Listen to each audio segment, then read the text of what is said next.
Hello guys, welcome to back my YouTube channel. তো এই ভিডিওটা দেখুন, তারপরে আমি কিছু আপনাদেরকে বলছি। मैं जीतू तोमर ग्वालियर का रहने वाला हूँ। ये मेरी गर्लफ्रेंड खुशी यादव ने ये भी ग्वालियर की है। घटना दिखाई जा रही है ब्रेकिंग न्यूज पे कि मैंने इसका किडनैप किया है, ऐसा कुछ भी नहीं है। तो इस बीच में मैंने कल उसको मिलने के लिए आया था, तो मैं अपने साथ ले गया था। तो हम अपनी मर्जी से ही आए हैं और घर वालों को परेशान ना किया जाए। लो खुशी जादौन जीतू तोमर ने मुझे जबरदस्ती बिठाया था गाड़ी में। मैं अपनी मर्जी से नहीं गई थी, और जो उसके द्वारा डाली गई भी वीडियो है वो सारी फेक है। ऐसा कुछ नहीं हुआ था। उसने मेरे को डरा धमका के वीडियो बनवाई थी, और उसने ये बोला था कि अगर बोल नहीं सको कुछ तो लास्ट में हंस दे।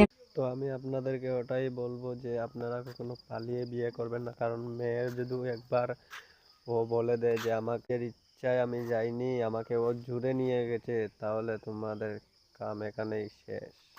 তুমি এখানেই খতম হয়ে যাবে। তোমার কথা কেউ বিশ্বাস করবে না, এই মেয়েটার কথাই বিশ্বাস করবে। দেখলে তো এই ছেলেটার ভাগ্য 2 মিনিটে বদলে গেল।